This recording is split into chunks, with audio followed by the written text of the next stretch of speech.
What's up everybody and welcome to Hoist Talk. Short and sweet video. Today we're going to be talking about Dragy's external GPS lap timer. Now this has come about after a video I released a few months ago comparing different lap timers where I shared my dislike for app-based lap timing because I never really had great experiences with it. It was a little bit annoying because sometimes the GPS doesn't connect to the phone properly, sometimes the phone doesn't connect to the car properly, and then a lot of times the data was invalid or corrupt. So you couldn't really rely on it. I'm not a fan of that system at all, and I was in a very desperate state to find an alternative. And this video somehow found itself to one of the marketing managers of Dragy who said to me, hey, why don't you test our one? And they basically said, we'll send you a GPS module. You let us know what you think. They didn't tell me what to do. They didn't pay me to do this. They didn't script it in any way, shape or form, which tells me they're very confident in their product. Now, this is take number 2 for me doing this video. And the reason is I wanted to record the original unboxing and how I went about setting it up and everything. And I felt that that video was a little bit too long because it took me about 5 minutes to figure out how to turn this thing on. So what I'm going to do is use a combination of this video and what I shot earlier to explain about this specific item. Now, I'm not going to talk about the specs. I'm sure there are a lot of videos online to talk about that, and there's going to be a lot of, I guess, Facebook posts and websites to explain the specifics, but in a nutshell, it is 25 Hertz, so it's double the refresh rate of something like the performance box or the race box that I've spoken about before that I loved. And it's also double the refresh rate of the AIM lap timer. And when I unboxed this thing to begin with, something that really impressed me was the fact that it was a very small unit.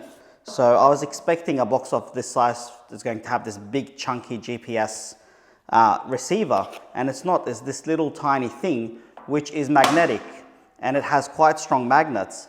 And even better than that, they actually thought about this and they said, hey, well, if we're going to give them this little tiny magnetic Dragy GPS receiver, we should also give the user some metal plates which have double-sided tape that they can stick onto their dashboard or wherever they want to stick it on. And then the lap timer, or not really the lap timer, the GPS receiver can be stuck on and off this thing. My thoughts about this, and again, it's going to be a bit of cut and paste between this video and the one I shot previously when I had a little bit more hair, is I'm actually quite impressed with it. It was incredibly easy to set up. All you had to do was just download the app and press the connect button. But the thing that confused me, and it took me a while to figure out, is this thing doesn't have an on-off button. So initially, when you want to set it up and pair it, and it doesn't tell you this in the user manual, you actually have to plug the USB-C in there into a power source because that's what's going to start it up.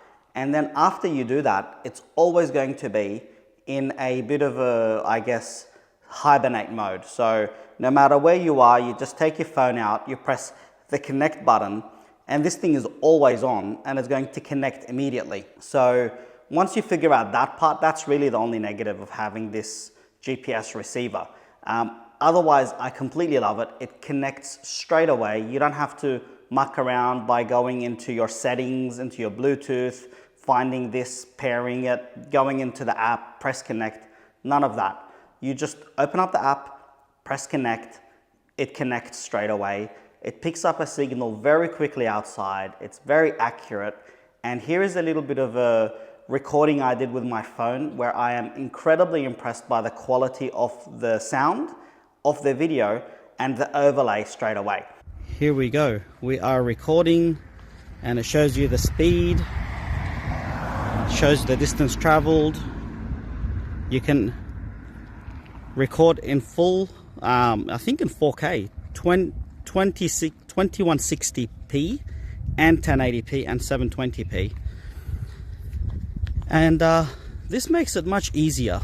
If you can get yourself a good phone mount, this is way easier than any other overlay that I have ever seen.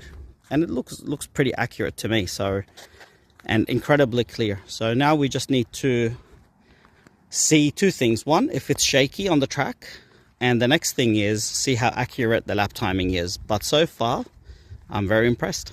It is a fantastic unit.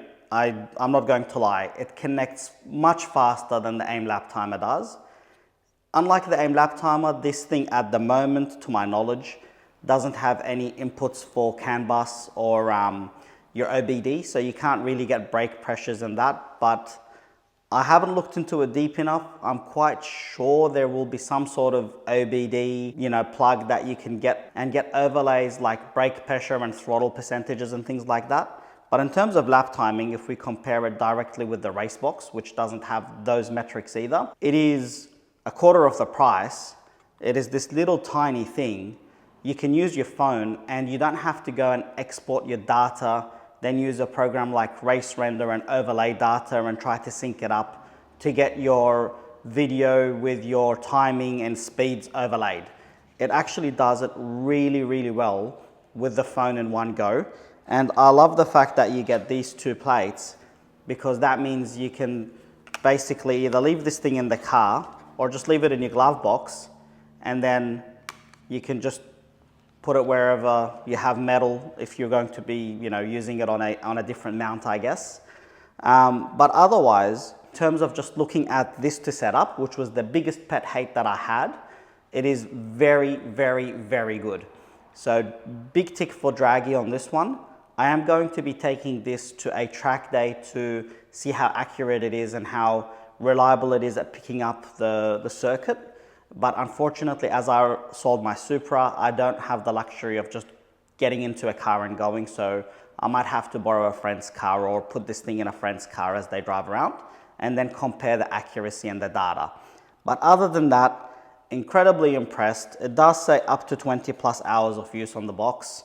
I wonder how long it's going to stay alive in hybrid mode. It's now been 4 days since I did my initial unboxing and I turned this thing on, and I'm quite comfortable and confident that if I fire up the app and press connect, annoying thing is you do get an ad every time you turn it on. It's an ad for Dragy, it's not some random ad, but let's press connect and done, connected. So that is as simple as it is and as easy as it needs to be to connect to this thing. And whenever you do connect it, it does have sending satellite data to Dragy. So maybe that's why it connects so quickly. It's always getting updated with the latest satellite information. And you could see the LED light is on. And like I mentioned, there is no on-off button. So as soon as you finish with this thing, you just press disconnect. I have tested it that it stays connected even when you close the app, which is really good because it means if you get a phone call or something else, or you close your phone and you lock your phone, it stays connected to the app, which is really good. So that way you don't lose your timing halfway through if your mum decides to give you a phone call and have a chat. It always stays connected until you press the disconnect button. So I'll leave this video at where we are now. I will do a part 2 review of the actual timing itself. So this review, we can just say that it is we're reviewing the item as it is and how to connect it and how user-friendly it is, and if you want to word it in that way. And then part 2 video is going to be the lap timing accuracy and the ease of use on the track, because if you're wearing race gloves, you're not going to be able to use the touch screen on your phone. So what we want to do is see how easy it is to just put this thing on, put your phone in there, press the record button. What's going to happen is your phone going to run out of memory, with the video, if it's running at high rates like 4K and things like that. So thank you for watching. Please subscribe and keep an eye out for part 2 of this video, which I hope to get to you sooner rather than later.